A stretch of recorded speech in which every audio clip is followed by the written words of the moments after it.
Revolutionary greetings, comrades.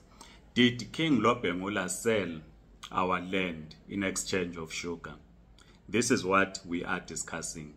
We are still continuing to discuss the cartoon by Zim Daily, as I promised in the last video, that my dear brother, Comrade Dumzane Muleya, is an editor. They have written an article which they agreed that we should use in this platform.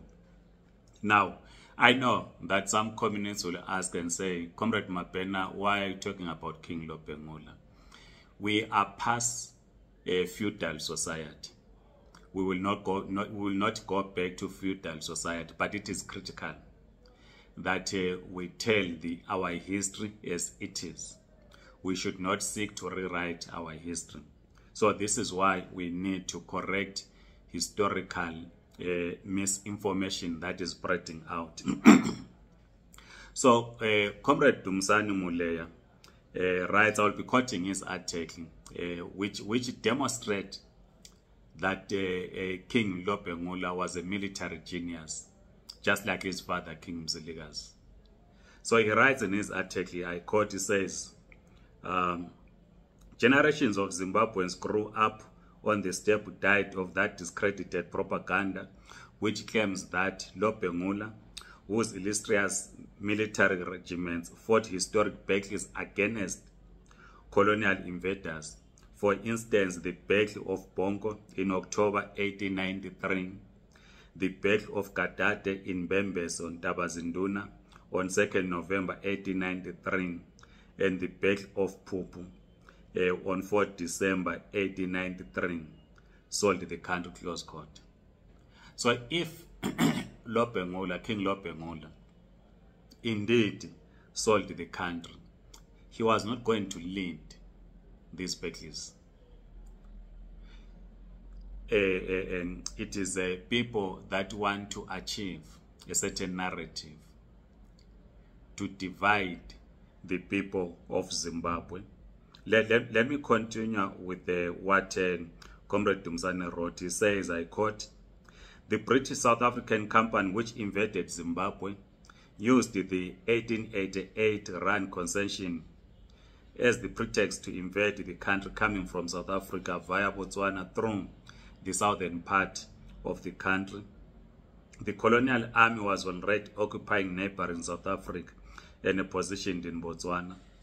The Bachunaland Protectorate was established on 31 March 1885 by the United Kingdom, 5 years before the pioneer column arrived in Zimbabwe. The Ndebele state, which was significantly regimented, was a sophisticated, diverse polity by standards of the time, with a king, queens, council of advisors, a modern-day prime minister, equivalent, chiefs, envoys, trade arrangements, a standing army with the regiments across the territory and commanders.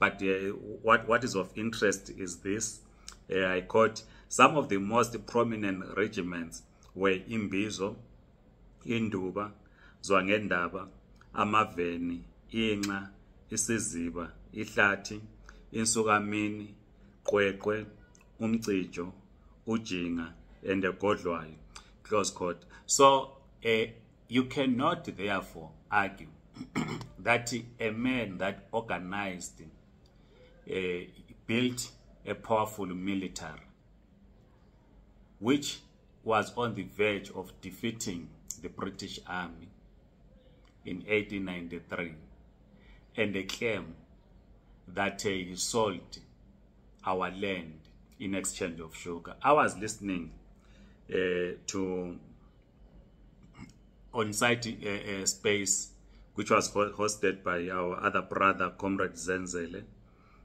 inside. One of the managers of Zim Daily came to explain about the cartoon. Initially, I was listening to her as she was explaining, and I was saying she's a victim of propaganda. I began to believe that while this history is not in our history books, But there's general oral history that portrays King Lobengula as a man who sold our land in exchange of sugar. And many people seem to believe that is accurate, and that is dangerous. It is this history that we must correct. So let me conclude by quoting Comrade Dumsane. He says, the 1888 mining agreement, which is the Rudd concession, which was the Trojan horse, had been negotiated in bad faith by Charles Daniel Rudd, Rochford Maguire, and Francis Robert Thompson. Prior to that, concession seekers had petitioned King Mzilikazi and later his son Lobengula, after he took over in 1870, over mineral mining rights for some time. Mzilikazi, who broke away from Zulu King Shaka in 1822, before leading his people through wars and conflicts to present-day Zimbabwe, died in 1868. When Lobengula realized the mining deal was a fraud and was actually about taking over the country, he cancelled it. Then trouble began, close quote. So it's a myth that King Lobengula sold our land in exchange of sugar. We were colonized. Wars were fought in defense of our land.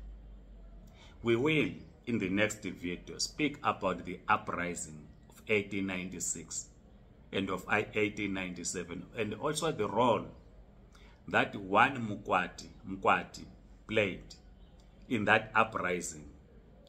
Mkwati was from Matebele land, and he sought to unite what we call today the people of Zimbabwe, to reject colonialism.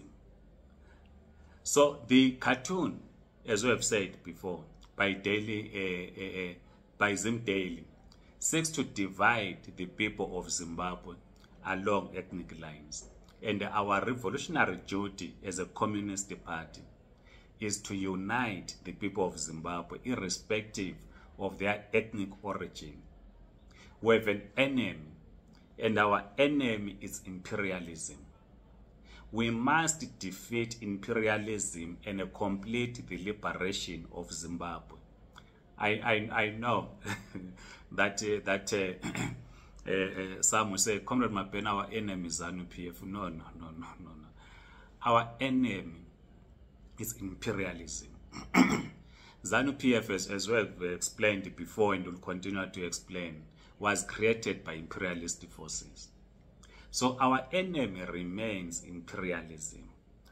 And our revolutionary task is to dismantle imperialism in Zimbabwe, across Africa. Please write your comments in the comment section, like this video, subscribe and circulate. Otherwise, Amandla Comrades.